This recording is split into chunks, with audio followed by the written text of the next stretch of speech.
Mr. Speaker, Mr. Vice President, members of Congress, honored guests, my fellow Americans.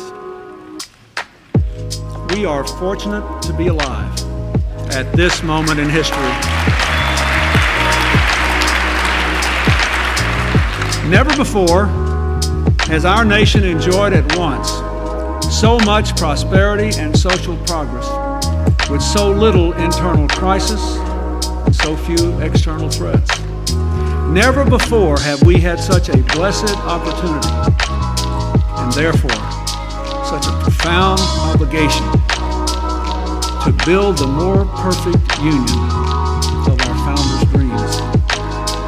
We began the new century with over 20 million new jobs, the fastest economic growth in more than 30 years, the lowest unemployment rates in 30 years, the lowest poverty rates in 20 years, the lowest African American and Hispanic unemployment rates on record, the first back-to-back surpluses in 42 years, and next month, America will achieve the longest period of economic growth in our entire history.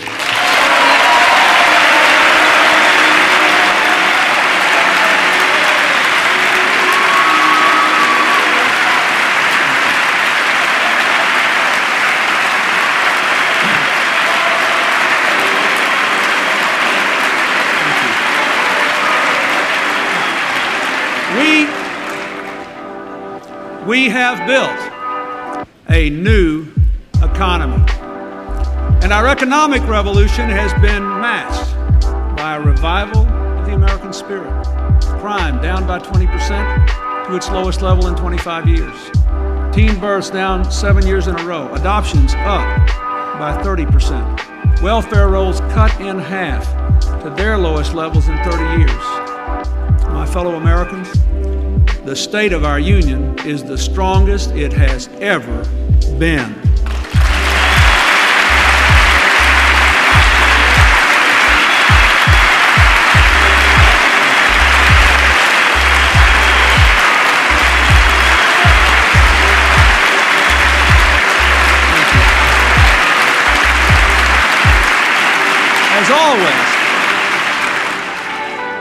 As always, the real credit belongs to the American people.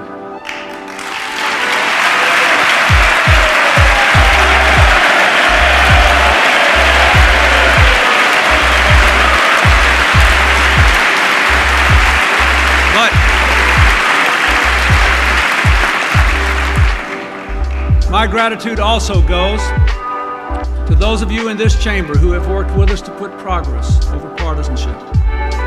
8 years ago, it was not so clear to most Americans there would be much to celebrate in the year 2000. Then our nation was gripped by economic distress, social decline, political gridlock. The title of a best-selling book that year asked America, what went wrong? In the best traditions of our nations, Americans determined to set things right. We restored the vital center, replacing outmoded ideologies with a new vision anchored in basic, enduring values.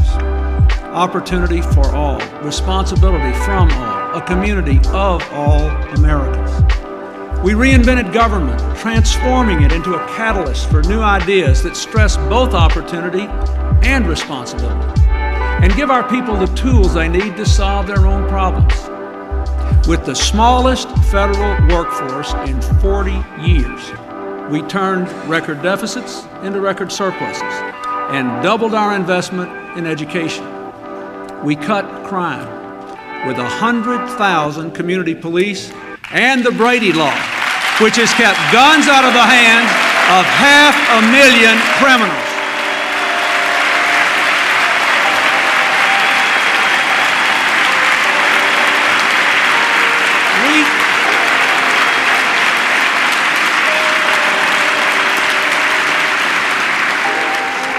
We ended welfare as we knew it, requiring work.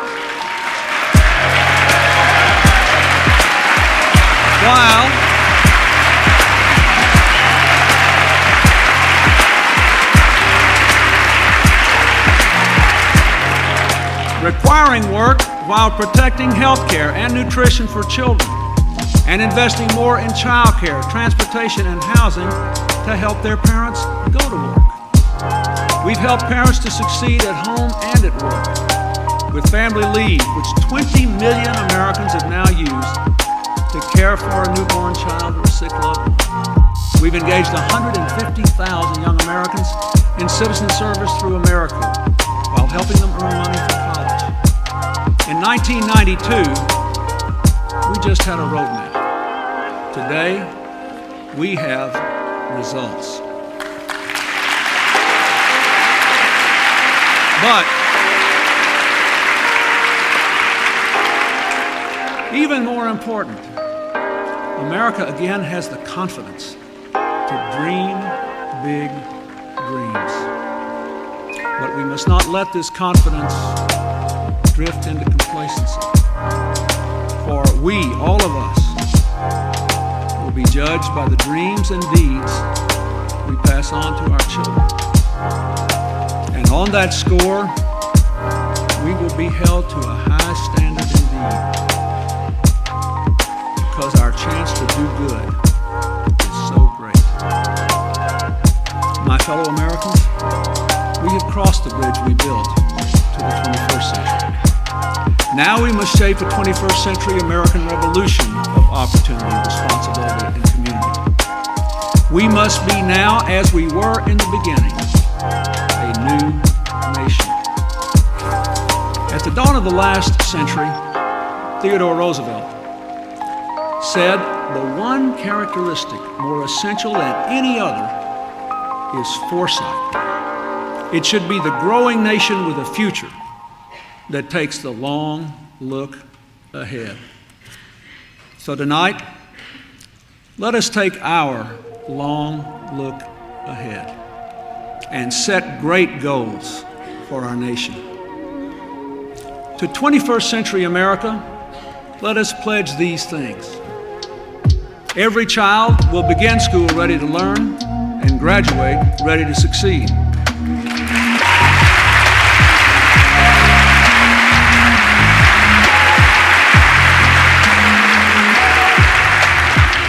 Every family will be able to succeed at home and at work, and no child will be raised in poverty.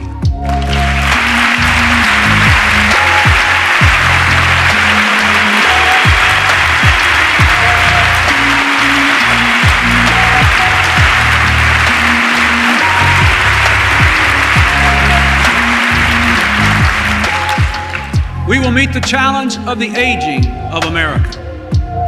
We will assure quality, affordable health care at last for all Americans.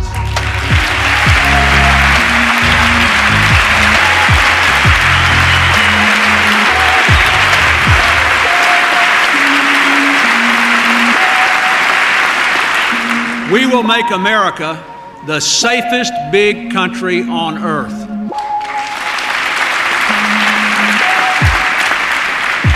We will pay off our national debt for the first time since 1935. We will bring prosperity to every American community. We will reverse the course of climate change and leave a safer, cleaner planet. America will lead the world towards shared peace and prosperity in the far frontiers of science and technology. And we will become at last what our founders pledged us to be so long ago. One nation, under God, indivisible, with liberty and justice for all.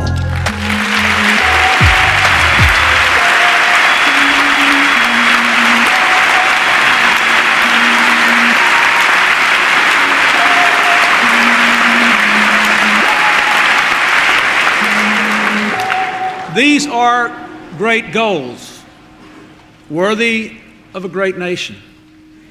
We will not reach them all this year, not even in this decade, but we will reach them. Let us remember that the first American Revolution was not won with a single shot. The continent was not settled in a single year. The lesson of our history and the lesson of the last 7 years is that great goals are reached step by step, always building on our progress, always gaining ground.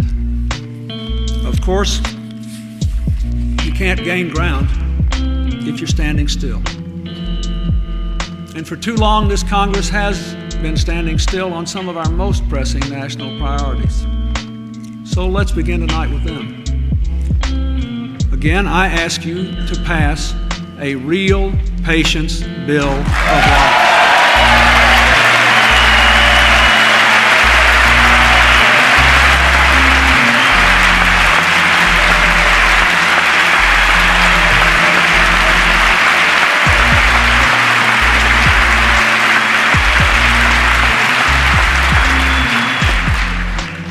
I ask you to pass common sense gun safety legislation.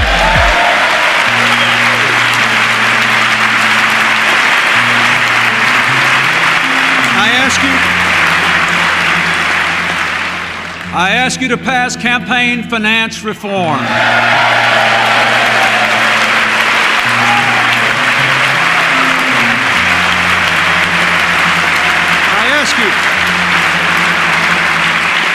I ask you to vote up or down on judicial nominations and other important appointees.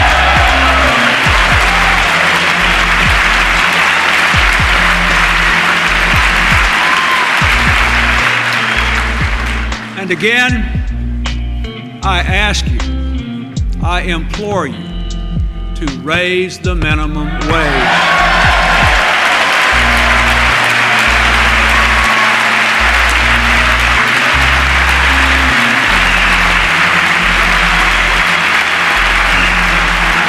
Now, 2 years ago, let me try to balance the seesaw here. 2 years ago, as we reached across party lines to reach our first balanced budget, I asked that we meet our responsibility to the next generation by maintaining our fiscal discipline. Because we refuse to stray from that path, we are doing something that would have seemed unimaginable 7 years ago. We are actually paying down the national debt. Now,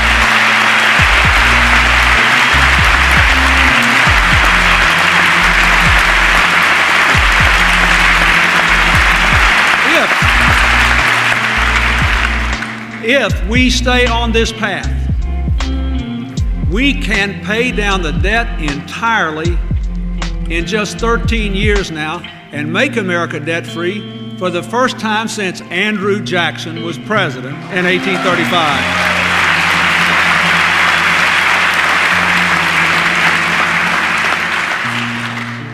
In 1993, we began to put our fiscal house in order with the Deficit Reduction Act, which you'll all remember won passages in both houses by just a single vote. Your former colleague, my first Secretary of the Treasury, led that effort and sparked our long boom. He's here with us tonight. Lloyd Benson, you have served America well, and we thank you.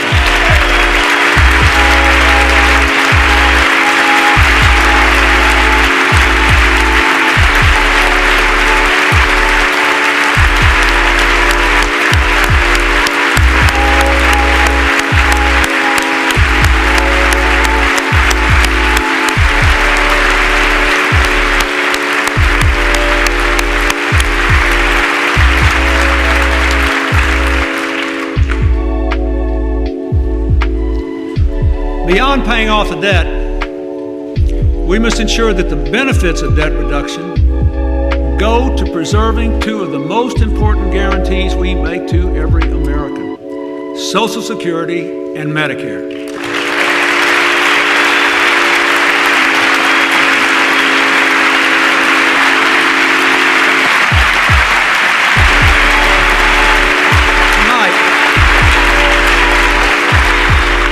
Tonight I ask you to work with me to make a bipartisan down payment on Social Security reform by crediting the interest savings from debt reduction to the Social Security Trust Fund so that it will be strong and sound for the next 50 years.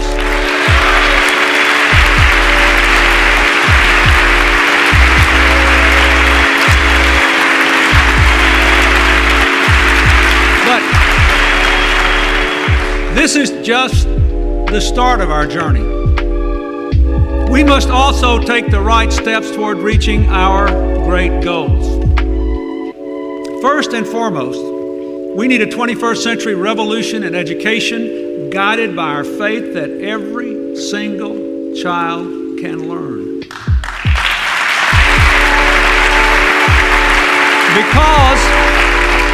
Because education is more important than ever, more than ever the key to our children's future, we must make sure all our children have that key. That means quality preschool and after school, the best trained teachers in the classroom, and college opportunities for all our children.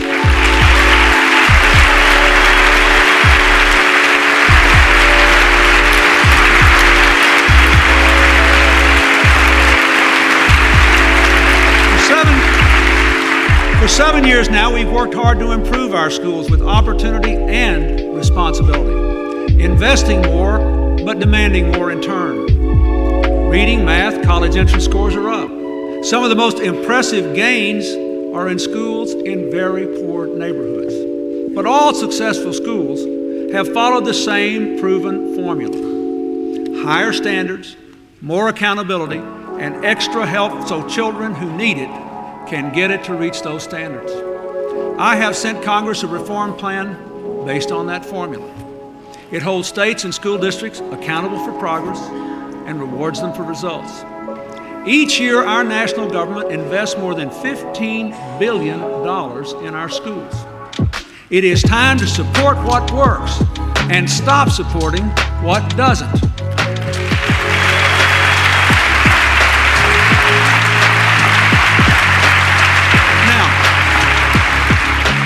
As we demand more from our schools, we should also invest more in our schools.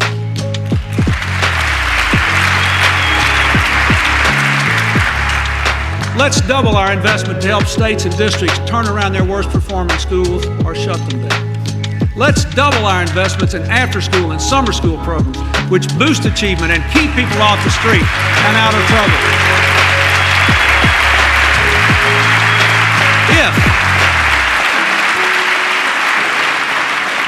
If we do this, we can give every single child in every failing school in America, everyone, the chance to meet high standards. Since 1993, we've nearly doubled our investment in Head Start and improved its quality. Tonight, I ask you for another $1 billion for Head Start, the largest increase in the history of the program.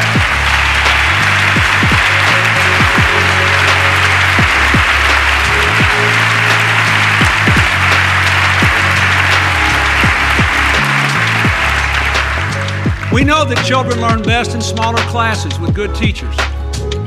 For 2 years in a row, Congress has supported my plan to hire 100,000 new qualified teachers to lower class size in the early grades. I thank you for that, and I ask you to make it 3 in a row.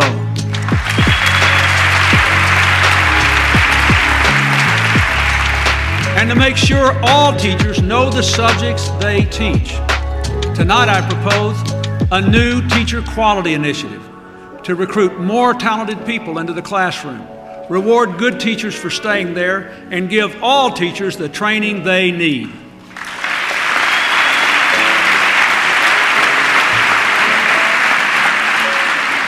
We know charter schools provide real public school choice. When I became president, there was just one independent public charter school in all America. Today, thanks to you, there are 1,700. I ask you now to help us meet our goal of 3,000 charter schools by next year.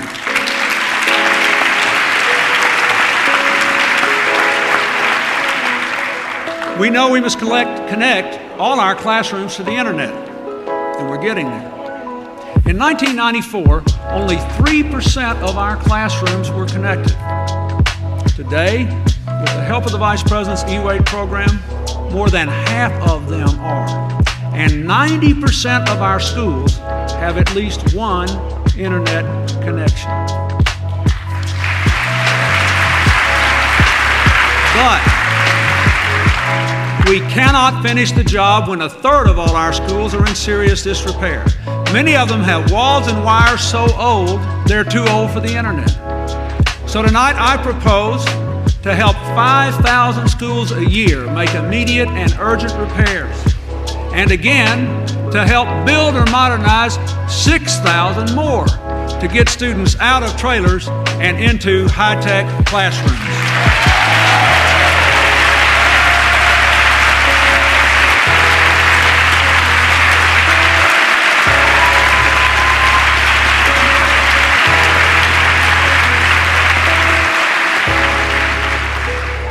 I ask all of you to help me double our bipartisan Gear Up program, which provides mentors for disadvantaged young people.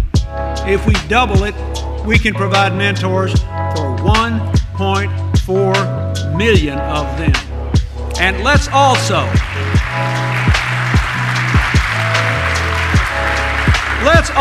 offer these kids from disadvantaged backgrounds the same chance to take the same college test prep courses wealthier students use to boost their test scores.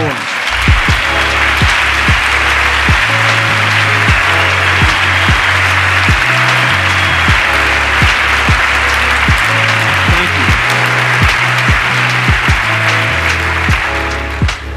you. To make the American dream achievable for all, we must make college affordable for all. For 7 years, on a bipartisan basis, we have taken action toward that goal. Larger Pell Grants, more affordable student loans, education IRAs, and our Hope Scholarships, which have already benefited 5 million young people. Now, 67% of high school graduates are going on to college. That's up 10% since 1993. Yet millions of families still strain to pay college tuition. They need help.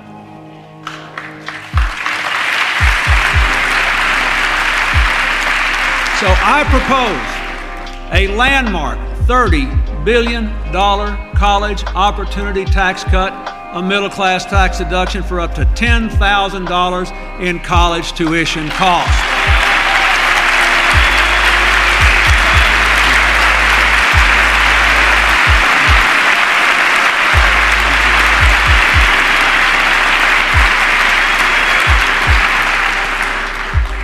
The previous actions of this Congress have already made 2 years of college affordable for all. It's time to make 4 years of college affordable for all.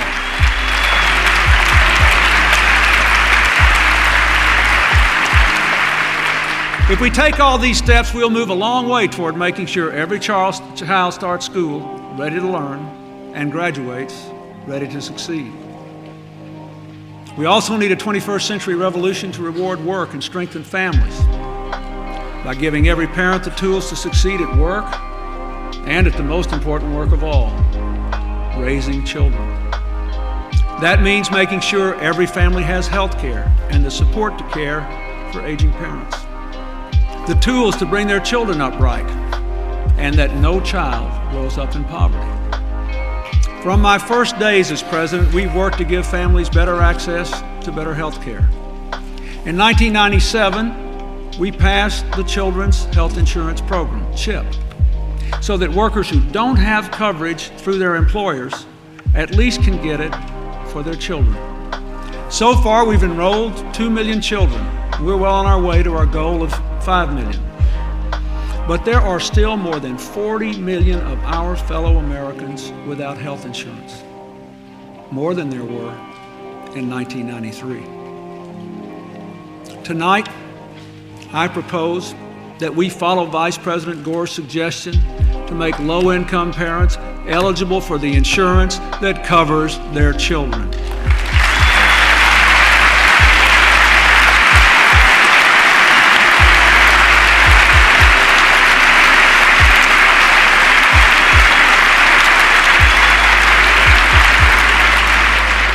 Together with our Children's Initiative, think of this, together with our Children's Initiative, this action would enable us to cover nearly a quarter of all the uninsured people in America. Again, I want to ask you to let people between the ages of 55 and 65, the fastest growing group of uninsured, buy into Medicare. And this year I propose to give them a tax credit to make that choice an affordable one. I hope you will support that as well.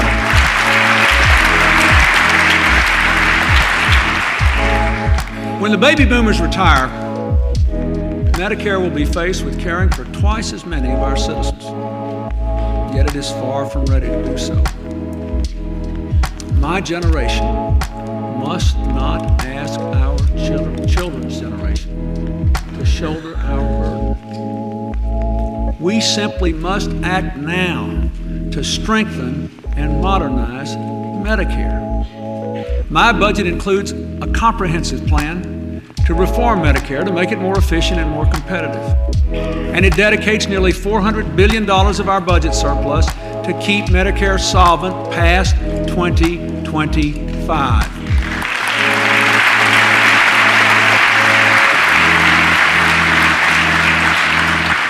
And at long last, it also provides funds to give every senior a voluntary choice of affordable coverage for prescription drugs.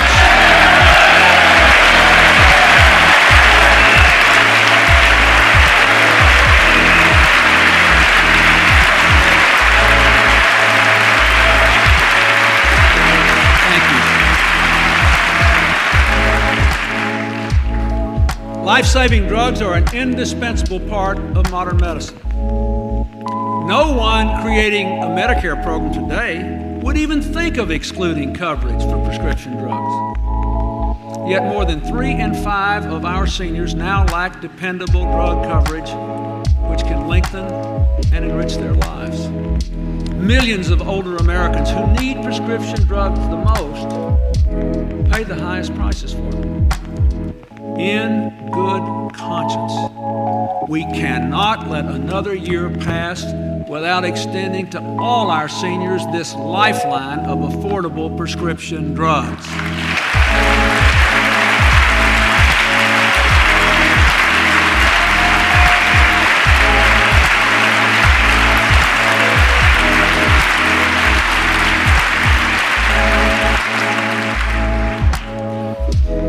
Record numbers of Americans are providing for aging or ailing loved ones at home. It's a loving, but a difficult and often very expensive choice. Last year I proposed a $1,000 tax credit for long-term care. Frankly, it wasn't enough. This year, let's triple it to $3,000.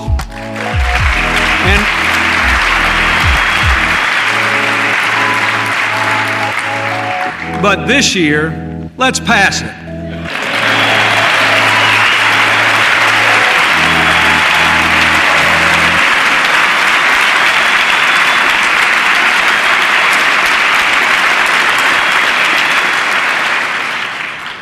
We also have to make needed investments to expand access to mental health care.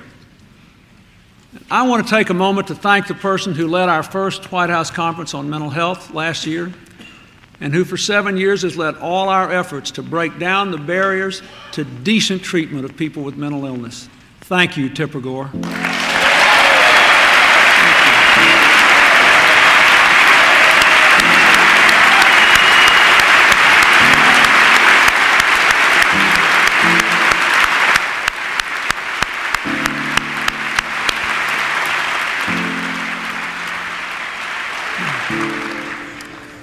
Taken together, these proposals would mark the largest investment in health care in the 35 years since Medicare was created. The largest investment in 35 years. That would be a big step toward assuring quality health care for all Americans, young and old. And I ask you to embrace them and pass them.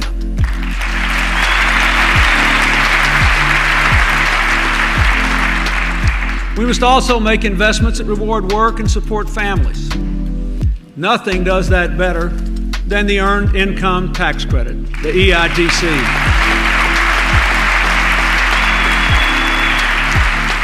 The E in the EITC is about earning, working, taking responsibility, and being rewarded for it. In my very first address to you, I asked Congress to greatly expand this credit, and you did. As a result, in 1998 alone, the EITC helped more than 4.3 million Americans work their way out of poverty toward the middle class. That's double the number in 1993. Tonight, I propose another major expansion of the EITC to reduce the marriage penalty, to make sure it rewards marriage as it rewards work, and also to expand the tax credit for families that have more than 2 children. It punishes people with more than 2 children today. Our proposal would allow families with 3 or more children to get up to $1,100 more in tax relief. These are working families. Their children should not be in poverty.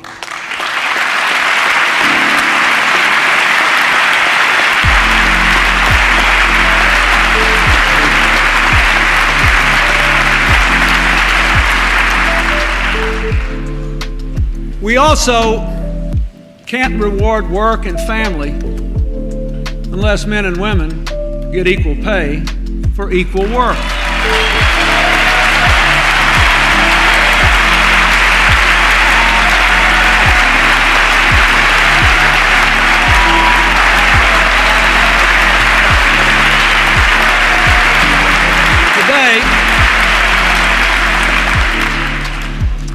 Today, the female unemployment rate is the lowest it has been in 46 years. Yet women still only earn about 75 cents for every dollar men earn. We must do better by providing the resources to enforce present equal pay laws, training more women for high-paying, high-tech jobs, and passing the Paycheck Fairness Act.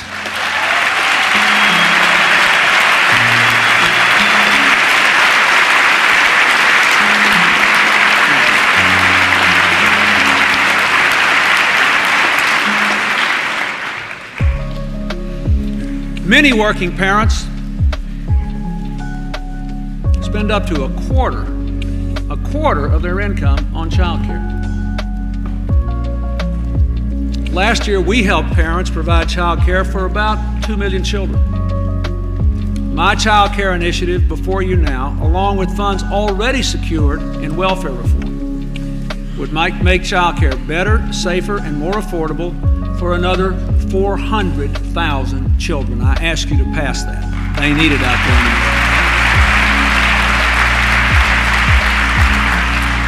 now. For hard-pressed middle-income families, we should also expand the child care tax credit. And I believe strongly we should take the next big step and make that tax credit refundable for low-income families.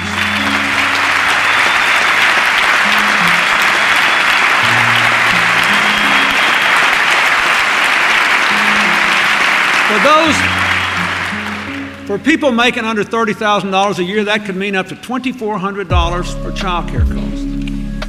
You know, we all say we're pro-work and pro-family. Passing this proposal would prove it.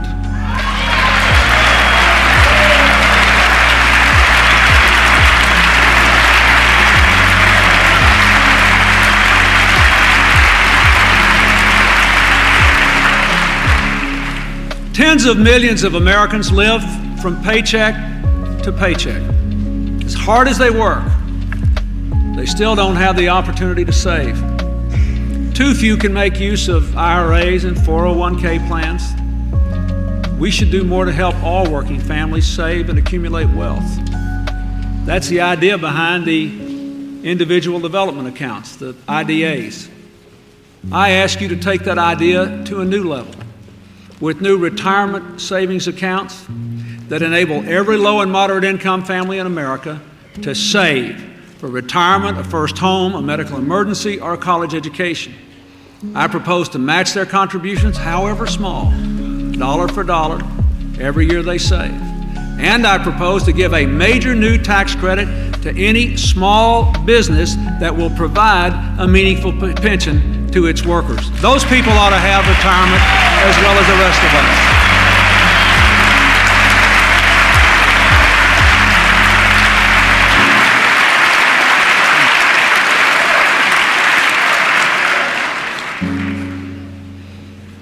Nearly 1 in 3 American children grows up without a father. These children are 5 times more likely to live in poverty than children with both parents at home. Clearly, demanding and supporting responsible fatherhood is critical to lifting all our children out of poverty.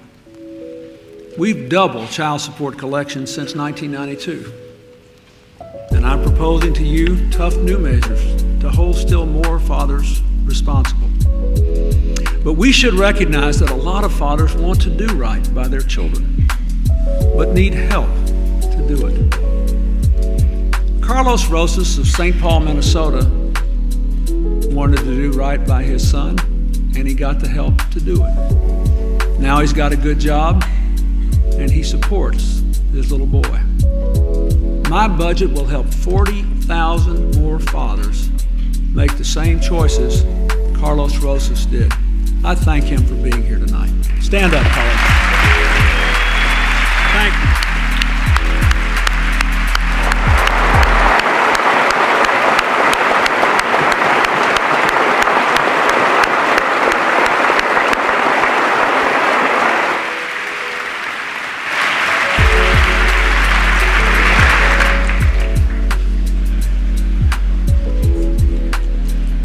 If there is any single issue on which we should be able to reach across party lines, it is in our common commitment to reward work and strengthen families. Just remember what we did last year. We came together to help people with disabilities keep their health insurance when they go to work. And I thank you for that. Thanks to overwhelming bipartisan support from this Congress, we have improved foster care. We've helped those young people who leave it when they turn 18. And we have dramatically increased the number of foster care children going into adoptive homes. I thank all of you for all of that.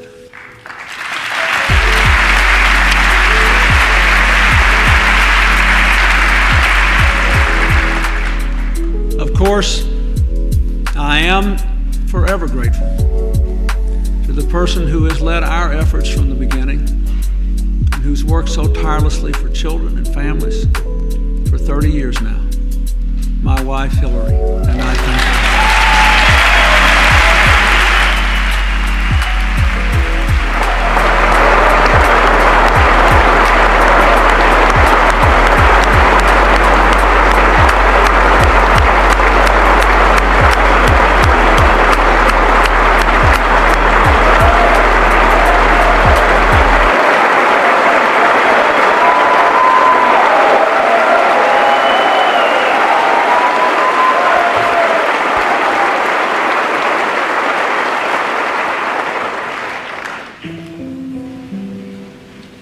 If we take the steps I've just discussed, we can go a long, long way toward empowering parents to succeed at home and at work and ensuring that no child is raised in poverty.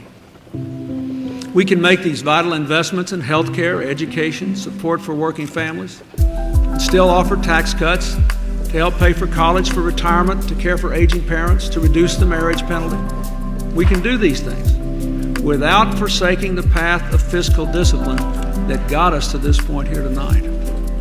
Indeed, we must make these investments and these tax cuts in the context of a balanced budget that strengthens and extends the life of Social Security and Medicare and pays down the national debt.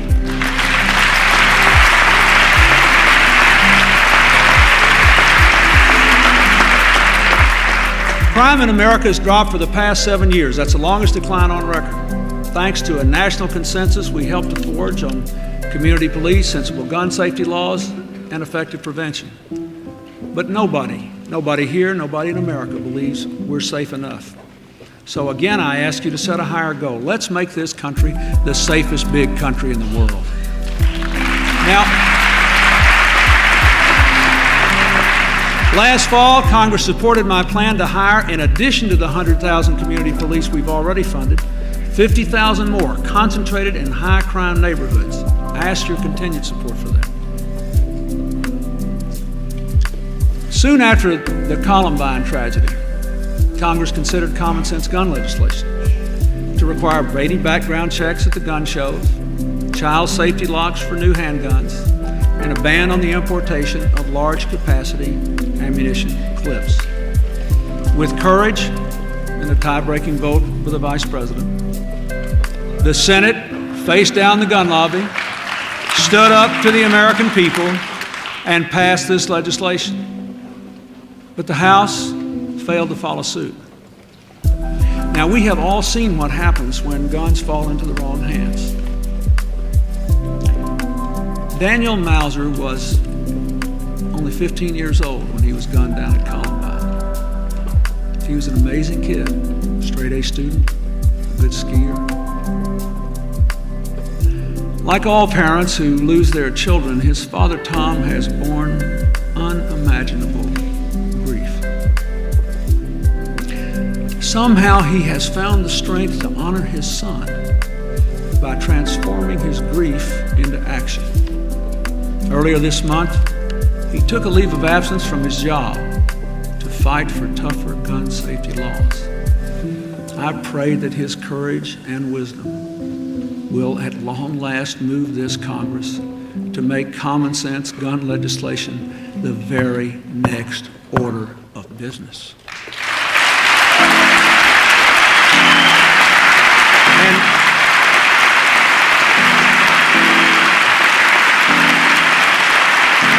Tom Mauser, stand up. We thank you for being here tonight. Tom.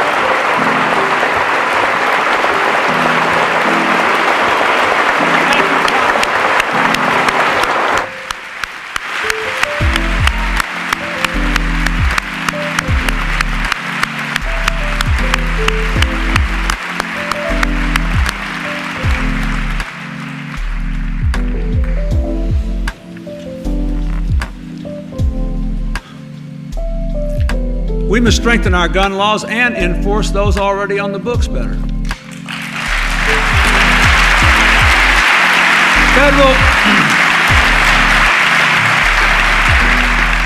Federal gun crime prosecutions are up 16% since I took office, but we must do more.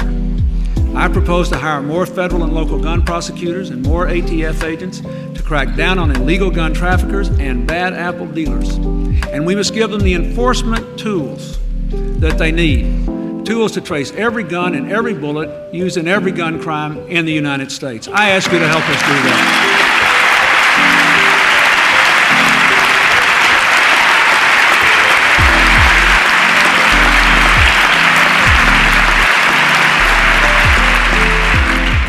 Every state in this country already requires hunters and automobile drivers to have a license. I think they ought to do the same thing for handgun purchases. Now,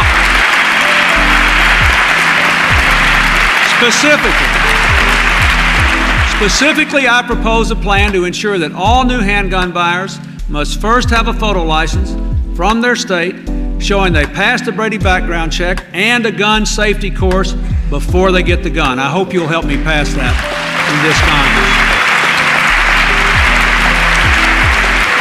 Listen to this. Listen to this. The accidental gun rate, the accidental gun death rate of children under 15 in the United States is 9 times higher than in the other 25 industrialized countries combined. Now, technologies now exist that could lead to guns that can only be fired by the adults who own them. I ask Congress to fund research into smart gun technology to save these children's lives.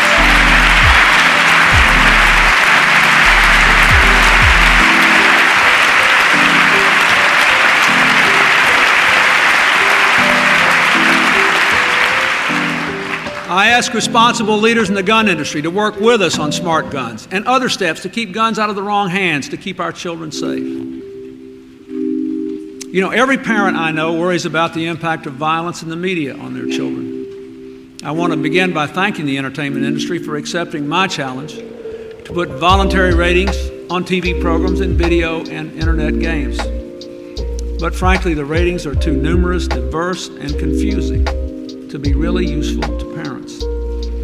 So tonight, I ask the industry to accept the First Lady's challenge to develop a single voluntary rating system for all children's entertainment that is easier for parents to understand and enforce.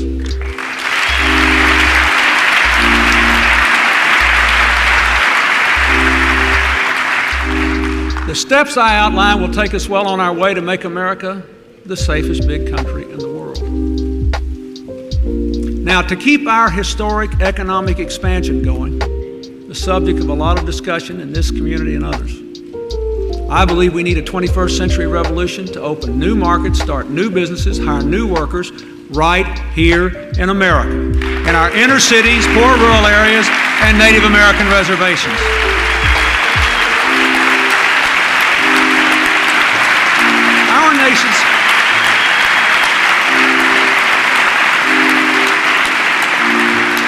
Our nation's prosperity hasn't yet reached these places. Over the last 6 months, I've traveled to a lot of them, joined by many of you and many far-sighted business people, to shine a spotlight on the enormous potential in communities from Appalachia to the Mississippi Delta, from Watts to the Pine Ridge Reservation. Everywhere I go, I meet talented people eager for opportunity and able to work. Tonight, I ask you, let's put them to work.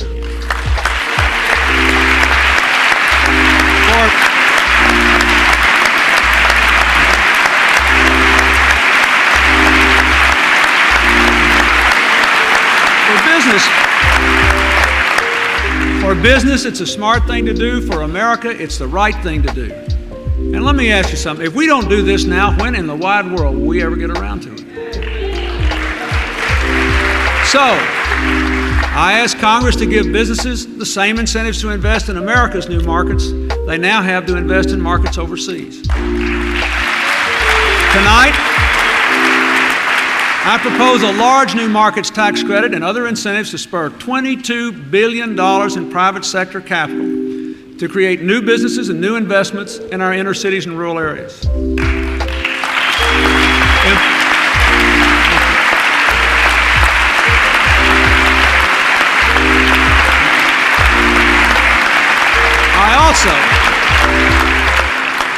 Because empowerment zones have been creating these opportunities for 5 years now, I also ask you to increase incentives to invest in them and to create more of them.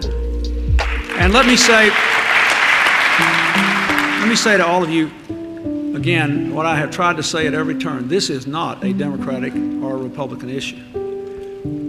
Giving people a chance to live their dreams is an American issue.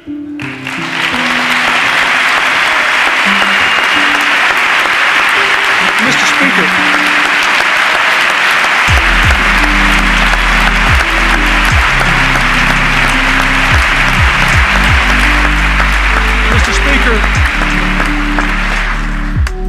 Mr. Speaker, it was a powerful moment last November when you joined Reverend Jesse Jackson and me in your home state of Illinois and committed to working toward our common goal by combining the best ideas from both sides of the aisle.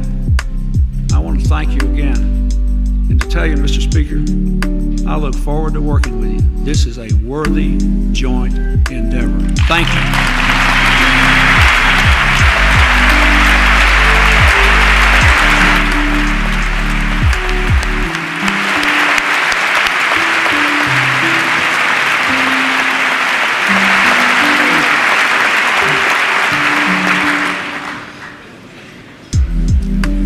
I also ask you to make special efforts to address the areas of our nation with the highest rates of poverty, our Native American reservations and the Mississippi Delta. My budget includes a $110 million initiative to promote economic development in the Delta and $1 billion to increase economic opportunity, health care, education, and law enforcement for our Native American communities. Now, in this new century,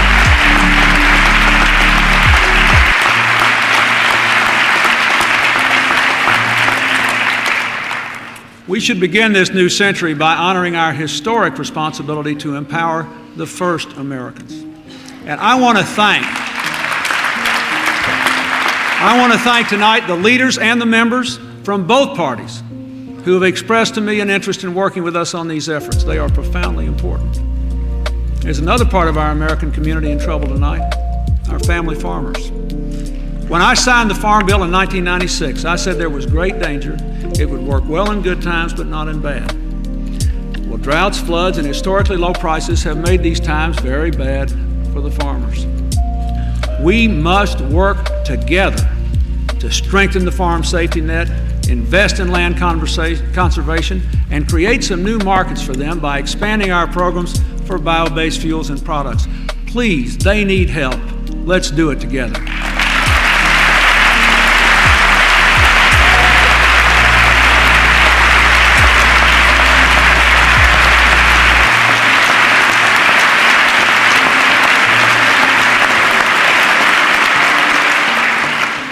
Opportunity for all requires something else today, having access to a computer and knowing how to use it. That means we must close the digital divide between those who've got the tools and those who don't.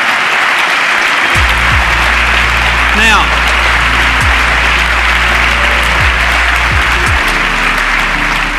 connecting classrooms and libraries to the internet is crucial, but it's just a start. My budget ensures that all new teachers are trained to teach 21st century skills, and it creates technology centers in 1,000 communities to serve adults. This spring, I'll invite high-tech leaders to join me on another New Markets tour to close the digital divide and open opportunity for our people. I want to thank the high-tech companies that already are doing so much in this area. I hope the new tax incentives I have proposed will get all the rest of them to join us. This is a national crusade. We have got to do this and do it quickly.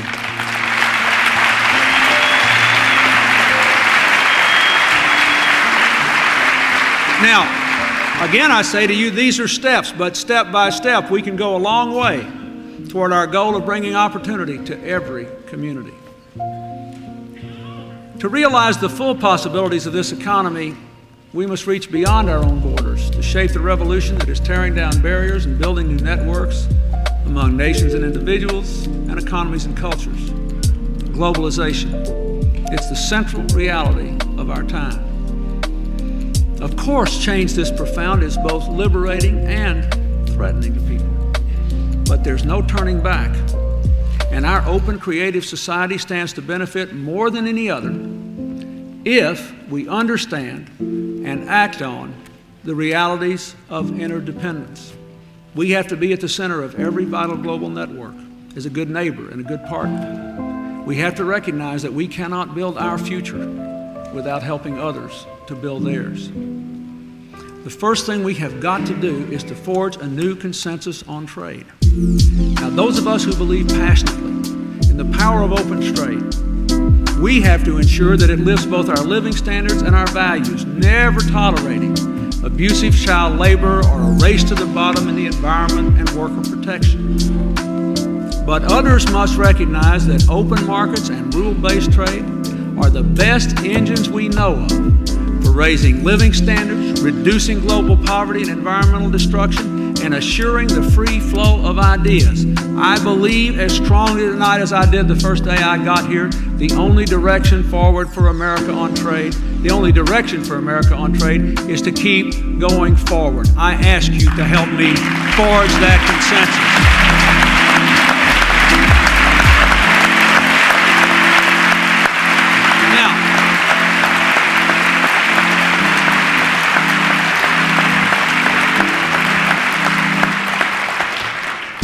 We have to make developing economies our partners in prosperity.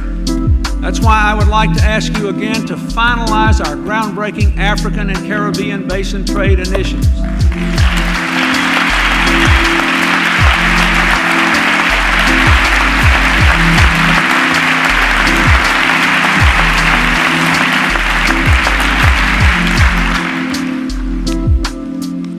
But globalization is about more than economics.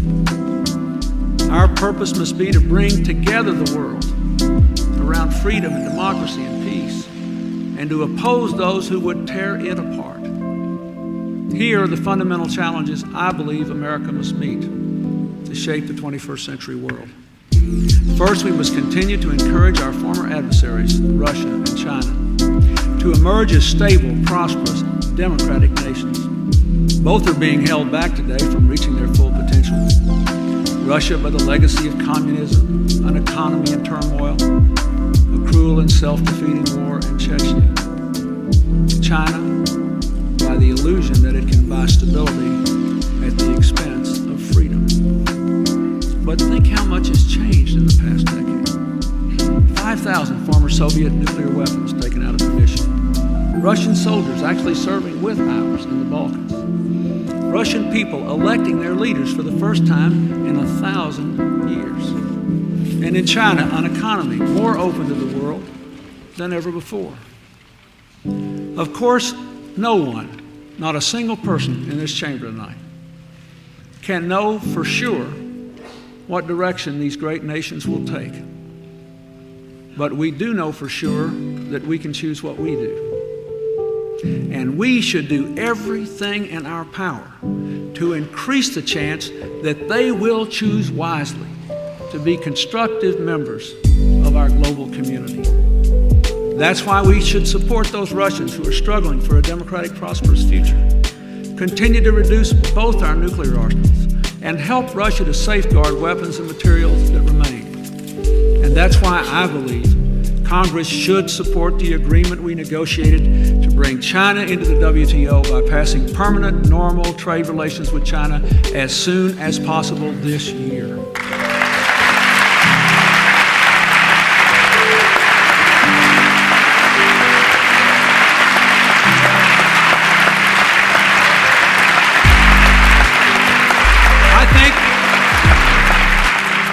I think you ought to do it for two reasons.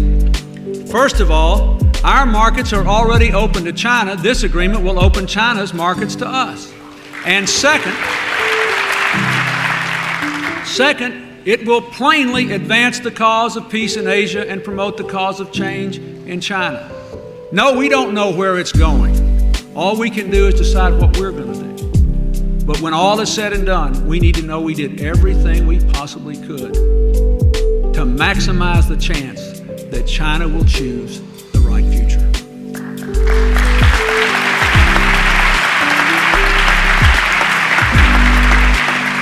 A second challenge we've got is to protect our own security from conflicts that pose the risk of wider war and threaten our common humanity.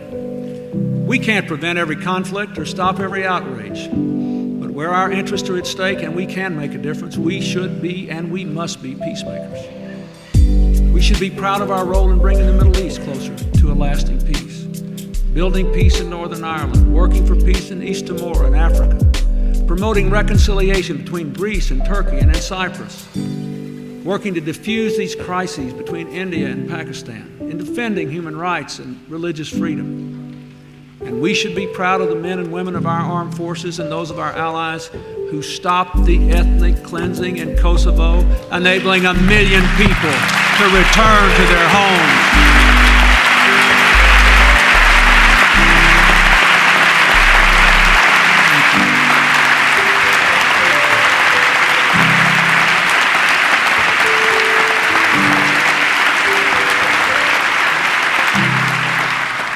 When Slobodan Milosevic unleashed his terror on Kosovo, Captain John Cherry was one of the brave airmen who turned the tide.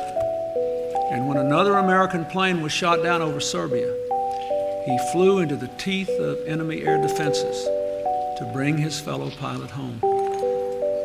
Thanks to our armed forces' skill and bravery, we prevailed in Kosovo without losing a single American in combat.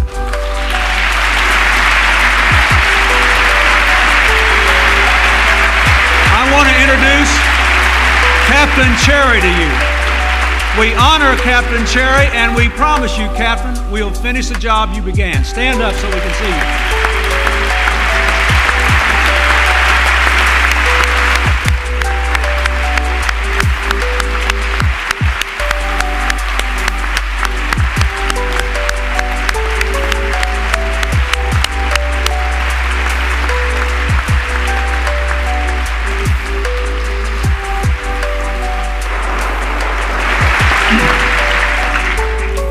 A third challenge we have is to keep this inexorable march of technology from giving terrorists and potentially hostile nations the means to undermine our defenses. Keep in mind the same technological advances that have shrunk cell phones to fit in the palms of our hands can also make weapons of terror easier to conceal and easier to use. We must meet this threat by making effective agreements to restrain nuclear and missile programs in North Korea, curbing the flow of lethal technology to Iran, preventing Iraq from threatening its neighbors, increasing our preparedness against chemical and biological attack, protecting our vital computer systems from hackers and criminals, and developing a system to defend against new missile threats while working to preserve our ABM missile treaty with Russia. We must do all these things. I predict to you, when most of us are long gone, but sometime in the next 10 to 20 years, the major security threat this country will face will come from the enemies of the nation state, the narco traffickers and the terrorists and the organized criminals who will be organized together, working together with increasing access to ever more sophisticated chemical and biological weapons. And I want to thank the Pentagon and others for doing what they're doing right now to try to help protect us and plan for that so that our defenses will be strong. I ask for your support so they can succeed.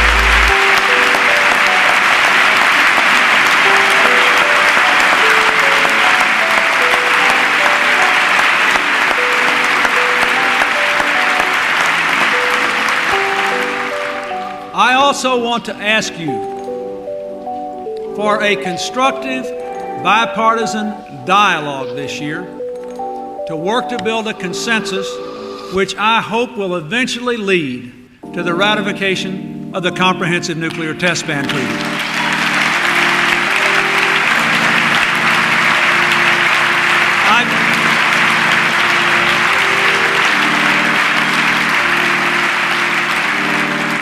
I hope we can also have a constructive effort to meet the challenge that is presented to our planet by the huge gulf between rich and poor. We cannot accept a world in which part of humanity lives on the cutting edge of a new economy and the rest live on the bare edge of survival.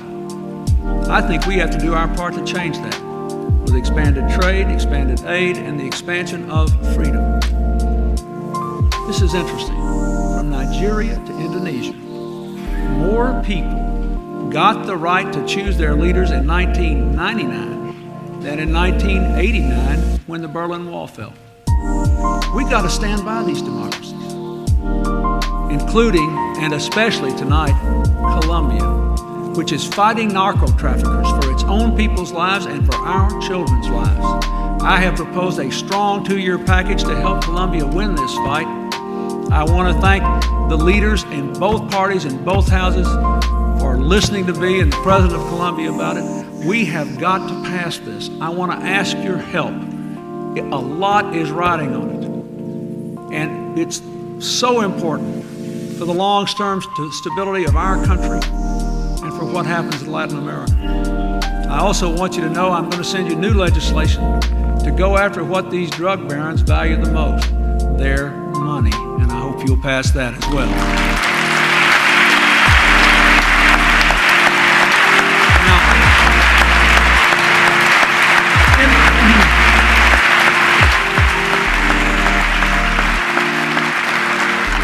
In a world where over 1 billion people live on less than $1 a day, we also have got to do our part in the global endeavor to reduce the debts of the poorest countries so they can invest in education, healthcare, and economic growth. That's what the Pope and other religious leaders have urged us to do, and last year Congress made a down payment on America's share. I ask you to continue that. I thank you for what you did and ask you to stay the course.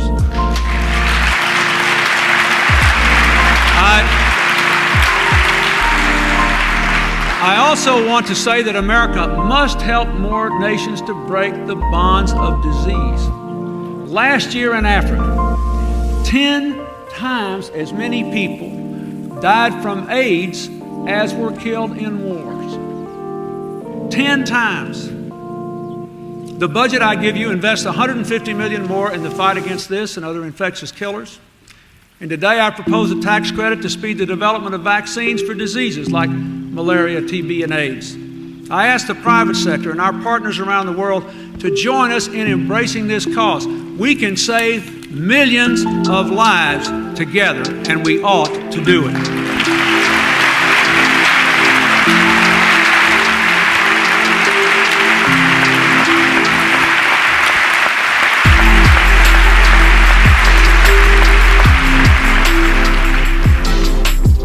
I also want to mention our final challenge, which, as always, is the most important.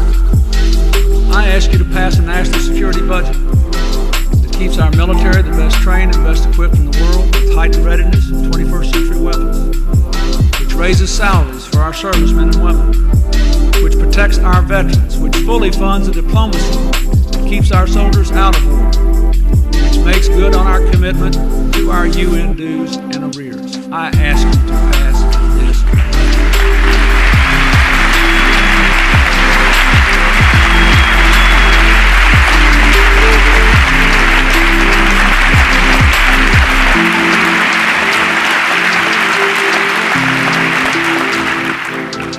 I also want to say something, if I might, very personal tonight. The American people watching us at home, with the help of all the commentators, can tell from who stands and who sits and who claps and who doesn't, that there are still modest differences of opinion in this room. But I want to thank you for something, everyone. I want to thank you for the extraordinary support you have given Republicans and Democrats alike to our men and women in uniform. I thank you.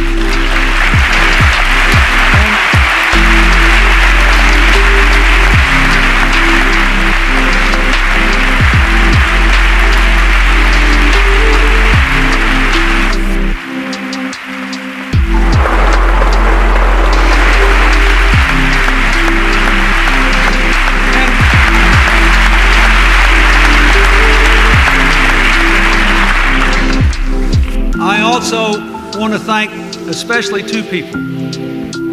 First, I want to thank our Secretary of Defense, Bill Cohen, for symbolizing our bipartisan commitment to national security. Thank you,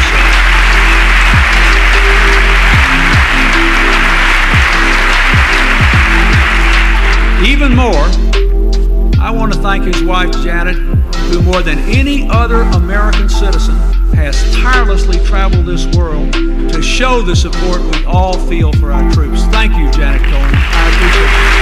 Thank you.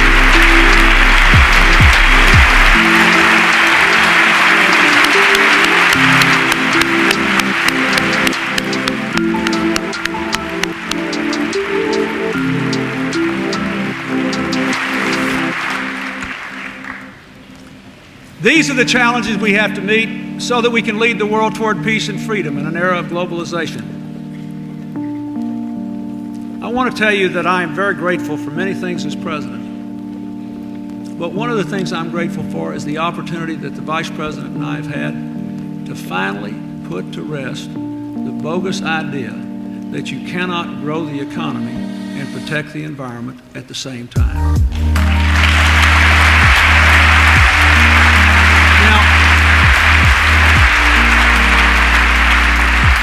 As our economy has grown, we've rid more than 500 neighborhoods of toxic waste, ensured cleaner air and water for millions of people. In the past 3 months alone, we've helped preserve 40 million acres of roadless lands in the national forests, created 3 new national monuments. But as our communities grow, our commitment to conservation must continue to grow.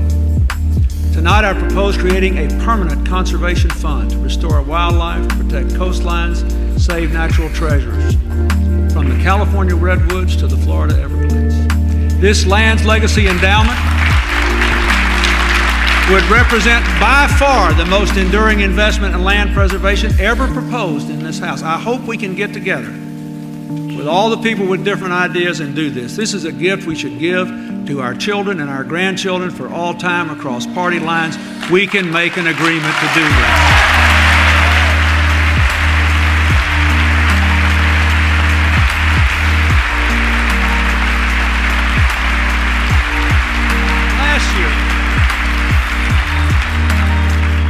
Last year, the Vice President launched a new effort to make communities more livable.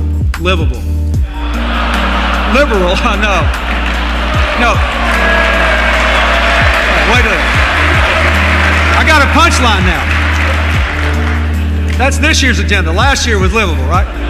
That's what Senator Lott's going to say in the commentary after. To make our communities more livable. This is big business. This is a big issue. What does that mean? You ask anybody that lives in an unlivable community and they'll tell you. They want their kids to grow up next to parks, not parking lots. The parents don't want to have to spend all their time stalled in traffic when they could be home with their children. Tonight, I ask you to support new funding for the following things to make American communities more livable. Okay. One, I've done pretty well with this speech, but I can't say that, right?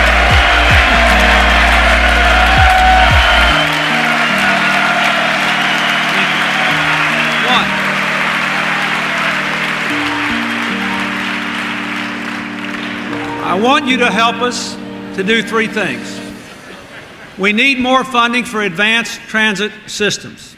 We need more funding for saving open spaces in places of heavy development. And we need more funding, this ought to have bipartisan appeal, we need more funding for helping major cities around the Great Lakes protect their waterways and enhance their quality of life. We need these things, and I want you to help us.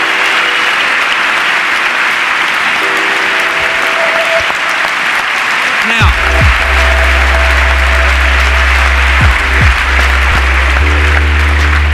the greatest environmental challenge of the new century is global warming. The scientists tell us the 1990s were the hottest decade of the entire millennium.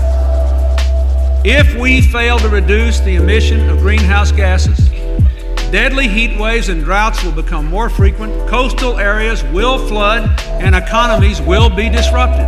That is going to happen unless we act. Many people in the United States, some people in this chamber, and lots of folks around the world still believe you cannot cut greenhouse gas emissions without slowing economic growth. In the industrial age, that may well have been true. But in this digital economy, it is not true anymore. New technologies make it possible to cut harmful emissions and provide even more growth. For example, just last week, automakers unveiled cars that get 70 to 80 miles a gallon, the fruits of a unique research partnership between government and industry. And before you know it, efficient production of biofuels will give us the equivalent of hundreds of miles from a gallon of gasoline.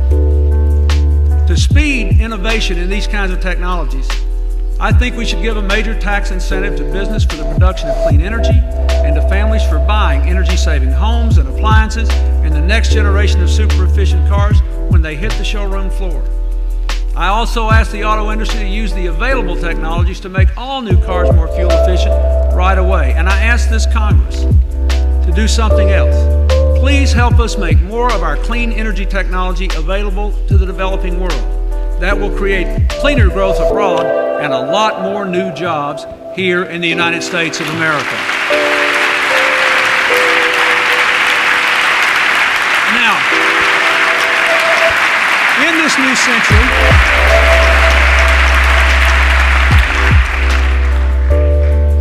century, innovations in science and technology will be key not only to the health of the environment, but to miraculous improvements in the quality of our lives and advances in the economy. Later this year, researchers will complete the first draft of the entire human genome, the very blueprint of life. It is important for all our fellow Americans to recognize that federal tax dollars have funded much of this research, and that this and other wise investments in science are leading to a revolution in our ability to detect, treat, and prevent disease. For example, researchers have identified genes that cause Parkinson's, diabetes, and certain kinds of cancer. They are designing precision therapies that will block the harmful effect of these genes for good. Researchers already are using this new technique to target and destroy cells that cause breast cancer. Soon we may be able to use it to prevent the onset of Alzheimer's. Scientists are also working on an artificial retina to help many blind people to see. And listen to this, microchips that would actually directly stimulate damaged spinal cords in a way that could allow people now paralyzed to stand up and walk.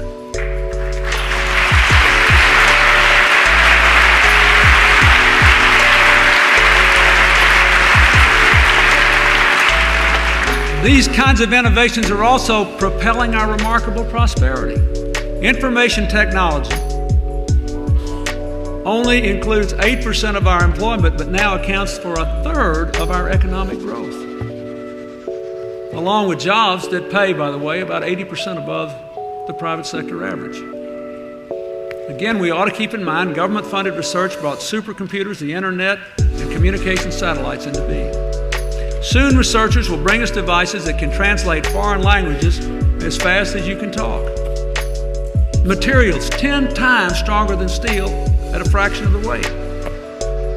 And this is unbelievable to me. Molecular computers the size of a teardrop with the power of today's fastest supercomputers. To accelerate the march of discovery across all these disciplines in science and technology, I ask you to support my recommendation of an unprecedented $3 billion in the 21st Century Research Fund, the largest increase in civilian research in a generation. We owe it to our future.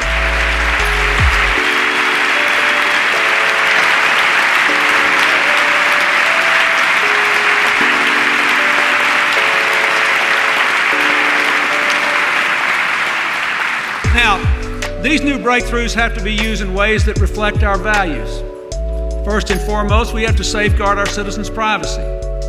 Last year, we proposed to protect every citizen's medical records. This year, we will finalize those rules. We've also taken the first steps to protect the privacy of bank and credit card records and other financial statements. Soon, I will send legislation to you to finish that job. We must also act to prevent any genetic discrimination whatever by employers or insurers. I hope you will support that.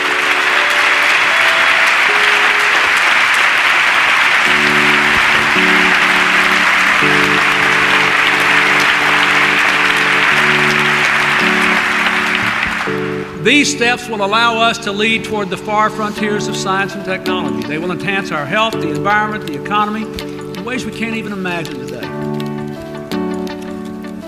But we all know that at a time when science, technology, and the forces of globalization are bringing so many changes into all our lives, it's more important than ever that we strengthen the bonds that root us in our local communities and in our national community. No tie binds different people together like citizen service. There's a new spirit of service in America, a movement we've tried to support with AmeriCorps, expanded Peace Corps, unprecedented new partnerships with businesses, foundations, community groups. Partnerships, for example, like the one that enlisted 12,000 companies, which have now moved 650,000 of our fellow citizens from welfare to work. Partnerships to battle drug abuse, AIDS, teach young people to read, save America's treasures, strengthen the arts, fight teen pregnancy, prevent violence among young people, promote racial healing. The American people are working together. But we should do more to help Americans help each other.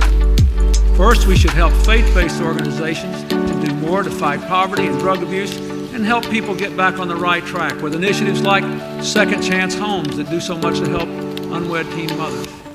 Second, we should support Americans who tithe and contribute to charities but don't earn enough to claim a tax deduction for it. Tonight, I propose new tax incentives that would allow low and middle income citizens who don't itemize to get that deduction. It's nothing but fair, and it'll get more people to give. We should do more. We should do more to help new immigrants to fully participate in our community. That's why I recommend spending more to teach them civics and English. And since everybody in our community counts, we've got to make sure everyone is counted in this year's census.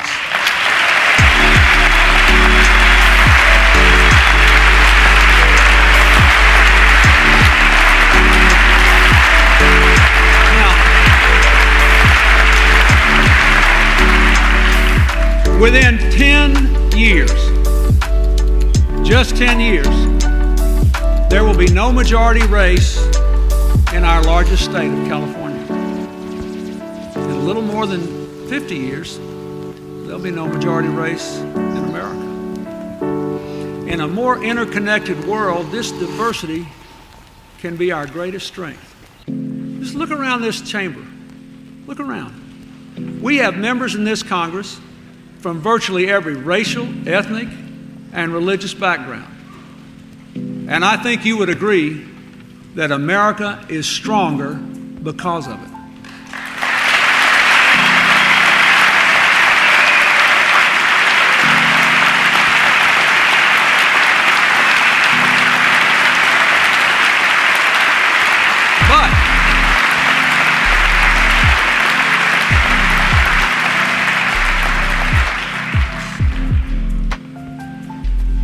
You also have to agree that all those differences you just clapped for all too often spark hatred and division, even here at home. Just in the last couple of years, we've seen a man dragged to death in Texas just because he was black. We saw a young man murdered in Wyoming just because he was gay. Last year, we saw the shootings of African Americans, Asian Americans, and Jewish children just because of who they were. This is not the American way, and we must draw the line.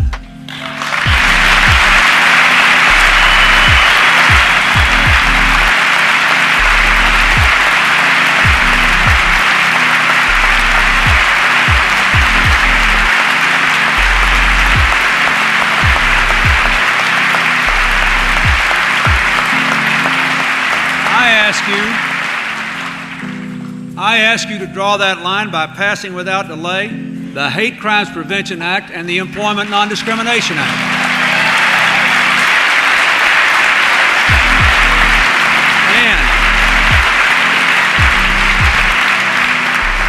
And I ask you to reauthorize the Violence Against Women Act.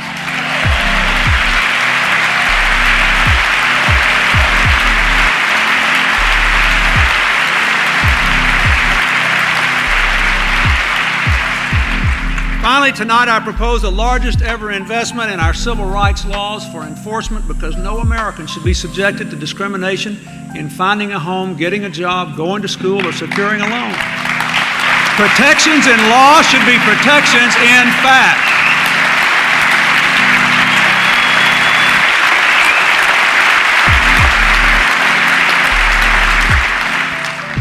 Last February, because I thought this was so important, I created the White House Office of One America to promote racial reconciliation.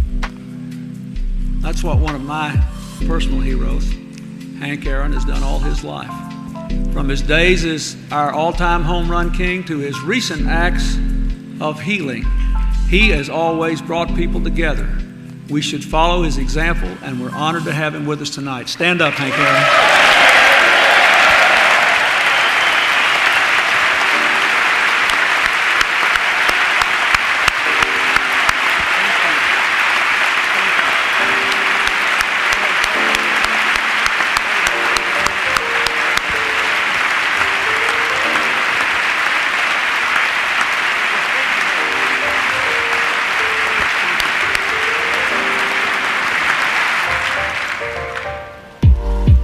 I just want to say one more thing about this, and I want every one of you to think about this next time you get mad at one of your colleagues on the other side of the aisle. This fall at the White House, Hillary had one of her Millennium Dinners, and we had this very distinguished scientist there who was an expert in this whole work in the human genome. And he said that we are all, regardless of race, genetically 99.9% the same. Now, you may find that uncomfortable when you look around here. But it is worth remembering. We can laugh about this, but you think about it. Modern science has confirmed what ancient faiths have always taught. The most important fact of life is our common humanity. Therefore, we should do more than just tolerate our diversity. We should honor it and celebrate it.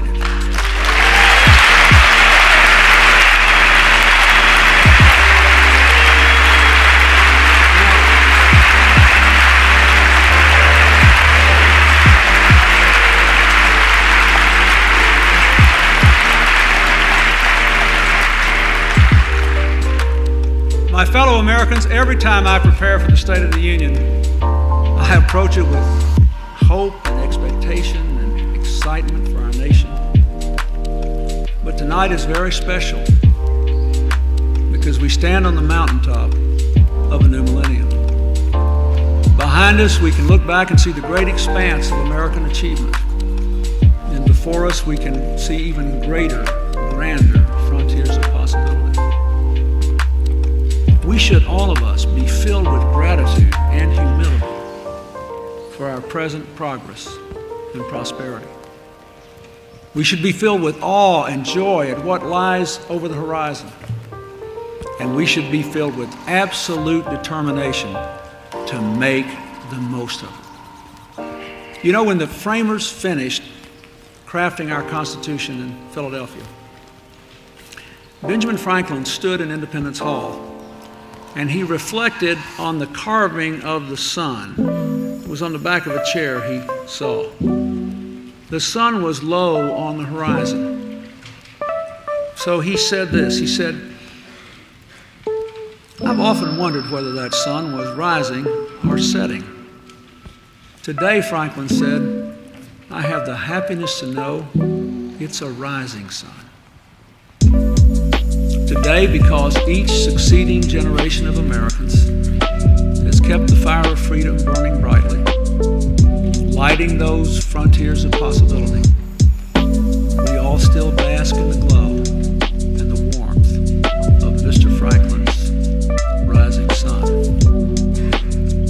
After 224 years, the American Revolution continues. We remain a new nation.